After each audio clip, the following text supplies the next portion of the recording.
ভালো আছেন নিশ্চয়ই। আমি আজকে নিয়ে এসেছি আপনাদের সামনে আলু নিয়ে একটা রেসিপি, নিরামিষ। এখন যেহেতু রামনবমী চলছে, তাই আমি আজকে তৈরি করব কাশ্মীরি আলুর দম।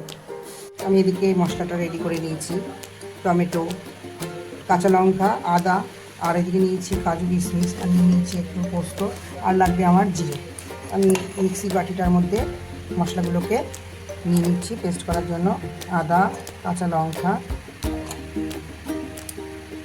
জিরে, এবার এগুলোকে আমি ভালো করে পেস্ট করে নেব। আমি মিক্সিতে পোস্ত আর একটু কিশমিশ কাজু দিয়ে পেস্ট করে নেব। ধরিয়ে কড়াইটা বসিয়ে দিয়েছি। এবার কড়াইতে দিয়ে দেবো সর্ষের তেল।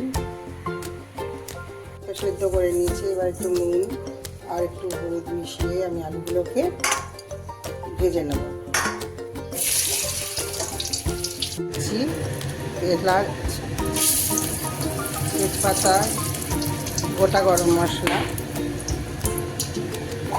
আর দিচ্ছি সামান্য জিরে। টমাটোটা দিয়ে ভালো করে নেড়ে নিতে হবে। এর সঙ্গে আমি একটু দিয়ে দেবো ধনিয়া গুঁড়ো,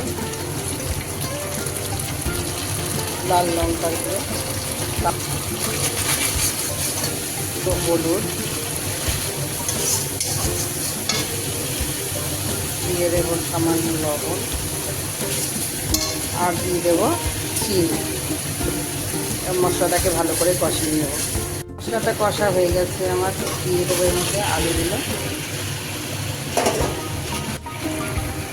এবার আমি একটু জল দিয়ে দিচ্ছি গ্রেভির জন্য। টকটা ফুটে উঠেছে, এবার আমি এর সাথে অ্যাড করে দিচ্ছি টক দই আর হচ্ছে কাজু কিশমিশ আর পোস্ত বাটাটা দিয়ে এবার ভালো করে ফুটিয়ে দিতে হবে। তো আমার আলুর দমটা রেডি হয়ে এসছে।